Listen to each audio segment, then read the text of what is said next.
kamami, it's another day, another vlog na naman. Isang mapagpalang araw po sa inyong lahat. Kumusta na kayo mga kamami? Sana po ay nasa mabuti kayong kalagayan.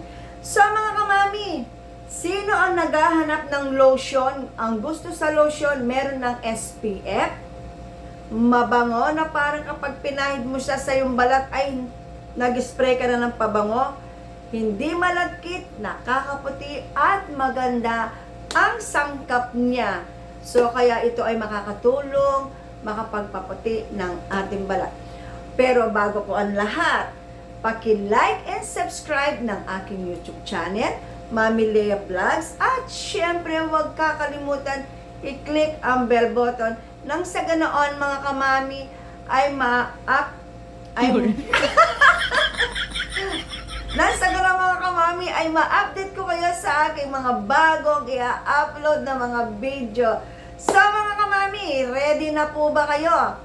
Ang mura ng lotion na ito, nabili ko ito sa TikTok shop. So ilalagay ko yung kanyang link sa description box or sa comment section. So, heto guys. Oh, no!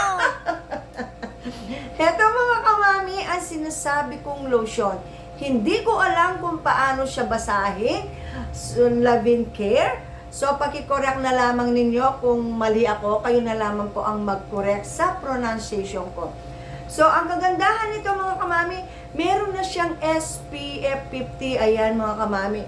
Naka-attach dito yung kanyang SPF 50. So, meron na siyang pang-protections sa ating balat sa init ng araw. Hindi lamang yan. Ang kagandahan nito guys ay meron siyang glutathione, niacinamide, at alpha-arbutin. Alam naman natin mga kamami na ang mga sangkap niya, yun ay makakatulong para mapaputi niya ang ating balat at syempre para ma-moisturize niya ito. Merong nakalagay dito kung kailan ang kanyang expiration date, mga kamami.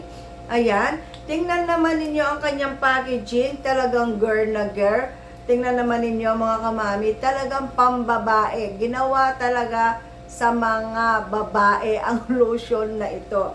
Alam niyo ba, mga kamami, na ito ay 3 times skin whitening, skin moisturizer, at skin revitalize. Ang ganda ng ginagawang trabaho ng lotion na ito. So mga kamami, ipapakita ko kung anong kulay niya. Ayan mga kamami. Ang amoy niya, para kang nag-spray ng pabango. As in, promise, kapag nasubukan ninyo o nakabili kayo, amoy pa lang, talagang masisiyahan ka. So, ilalagay ko siya dito sa aking kamay, mga kamami. Ayan. O, ayan. Tapos, spread natin. Nagustuhan ko siya, mga kamami, kasi dahil, unang o sa lahat, meron siyang SPF 50. Kapag merong SPF or sunscreen protection, ang isang lotion ay maganda siyang gamitin sa araw. Kasi mga kamami, meron na siyang pang-protection sa init ng araw. Ang bango niya talaga mga kamami.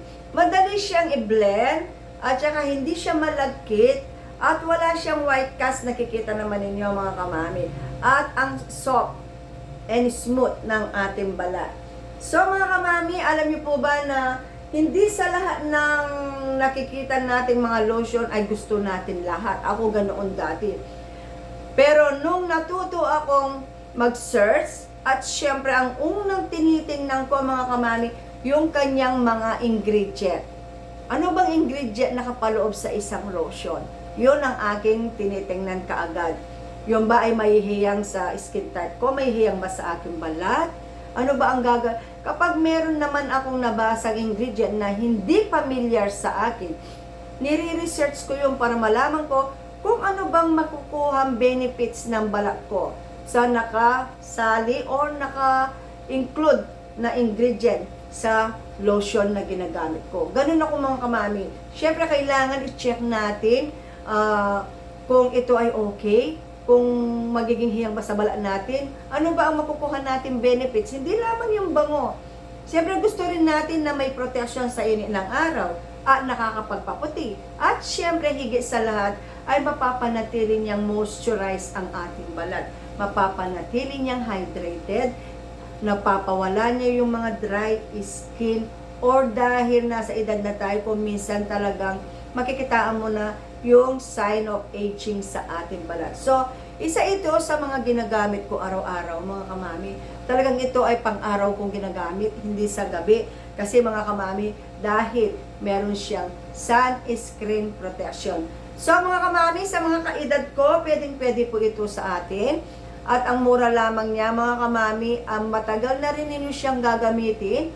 At syempre mga kamami, ang kagandahan nito ay talagang mapoproteksyonan niya ang balat natin sa init ng araw. At hindi lamang yan, kapag ipinahid ninyo, after nyong maligo, akala ng mga masasalubong ninyo sa loob ng bahay ay nag-spray ka ng pabango. Ganito siya kabango. At syempre, hindi lamang yun ang kinagusto ko sa kanya, kundi yung mapapanatili niyang moisturize or hydrated ang aking balat. At syempre, yung whitening niya, yung makakatulong siya para mapaputi niya ang aking balat.